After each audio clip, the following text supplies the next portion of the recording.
gets your pages all secrets for the next season? We've only shot 4 episodes, so I really don't know that many secrets so far.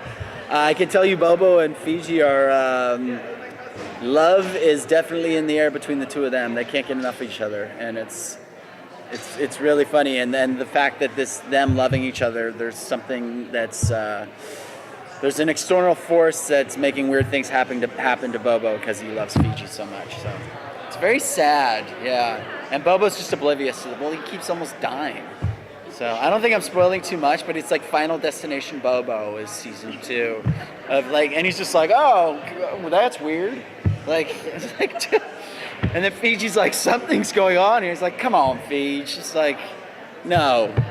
The bullet just whizzed by my head because a bullet whizzed by my head. So, no, it's really interesting. I love the writers this year are really great. The scripts have been great so far. It seems like it's more of a character-driven show. A lot of the characters that didn't interact a lot last year are interacting this year. It's not so much of a monster of a week show, a procedural. We kind of have like the overarching theme of the hotel, which is really beautiful. Our guest stars, do you guys know who our new guest stars are? Like amazing, fans of all of them. So yeah, it's just, I love the direction that we're going in this season, and I think it's going to be, people that haven't watched season 1, I think they can just jump into season 2 and be like, oh my God, I think people are going to really enjoy it. I think it's Bobo, like just like Pepe Le Pew floating with like like hearts above his head, like literally. He's just so in love, like just so happy. And I think that's probably why he's oblivious to the fact that he's almost dying every 2 minutes on the show. But he does buy the bar.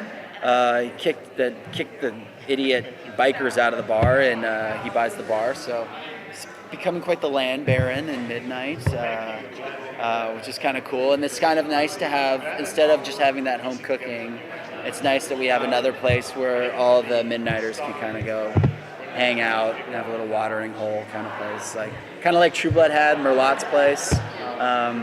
Yeah, still called the Cartoon Saloon. Didn't change. That name's too good to change. Yeah.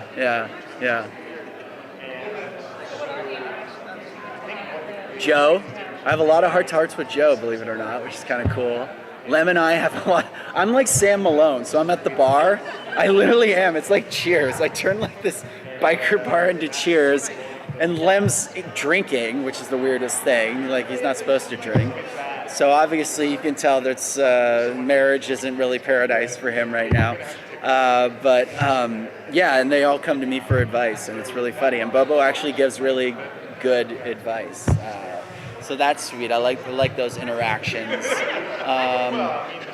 Other than that, it's just basically him and Fiji in the bedroom together. So they promised sexier and more romance, so I'm glad they told me 4 months out so I can go on a diet. I'm going to be that naked for the entire season, which is great. Because I have a child, and dad bod creeps up on you quite fast when you have a child. They don't really let you make food or give you a lot of time to eat healthy. So far, I don't think that's a storyline that's has wrapped up, but for what I know that we have in store for this season, I don't think his familial past is coming to light, but that could be a possibility because I know Olivia's is, so and I think I've read up to halfway through the season, script 5.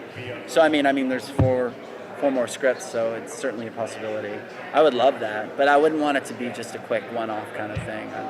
I think it's such a powerful kind of storyline that I think they would have to give it some time. Yeah. Given how many secrets came out about Midnighters in season 1, how does the town feel about other people coming in and setting it up? Bobo could care less. He's like, I think Olivia's like investigating and everything, and Bobo's like, why so suspicious? Like, they seem nice. He wears Lululemon. Like, what's wrong with them? They cleaned it up pretty nice. So he's just like oblivious to the fact that bad things are happening. And I don't think it's because he's a dumb guy. I think he's kind of in that headspace where he's just so in love that he's like doesn't care about anything else. He just wants to get home with his girlfriend and Netflix and chill. So I think that's the headspace he's in, to tell you the truth. But he's going to be quickly snapped out of it soon. Yeah, the badness catches up with him eventually. So. Any other interactions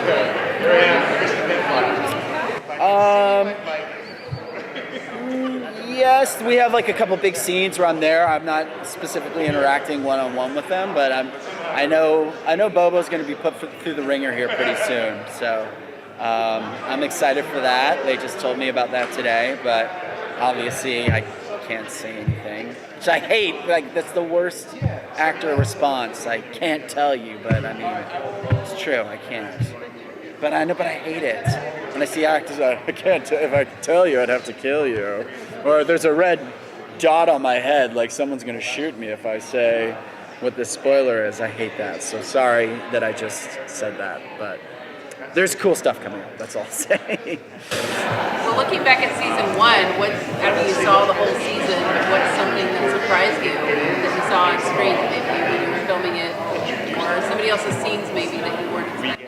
I love the relationship between Joe and Chewie. I thought that was very sweet. I liked all the relationships. I just liked all the couples. I just thought they all fit together perfectly. And I was a skeptic when I read the pilot about the cat. I was like, we're having a talking cat on the freaking show? And then the cat became the star of the show. And I enjoyed him too. And oh my God, Joanne Camp, Grandma Zelda, she's amazing. So I think she was such a cool part of the first season. And a lot of my family, everybody loved the show. And she was pretty much like the consensus fan favorite from my family and friends. So yeah, as you saw in the teaser, did you see the teaser? Oh yeah, she's back for maybe a little bit, maybe a little longer for season 2. So something happens where she comes back. So we're happy to have her. What's it like coming to these events and getting to interact with the fans? That's the best part of Comic-Con, I think, because I do, I'm not that active on social media, but I do look at what people are saying about the show because I'm curious, and it seemed like everything was so positive. Like, I never saw any negative tweets or negative comments about the show, and it was just really beautiful. And I've been on some cool shows, and I've never seen such a positive response and people connecting with all these different characters. So to be here and to be able to interact with fans that felt that strongly about the show, I think is really sweet and really cool. And Comic-Con fans are they're just sweet. They're just so sweet and nice, and it's always cool when there's a show that really gets that fan base. Yeah. That really appreciate. Yeah, and I think it's just gonna grow. I think season 2 is so much better. I love season 1, but I think season 2 is a lot better than season 1. So I think it's gonna really grow, and people are gonna be happy about it. But yeah, I just love interacting with the fans, and I mean they're the only reason we're on the air right now. So I mean we couldn't have done it without them. So it's great. We are all good with Dylan. Thank you guys.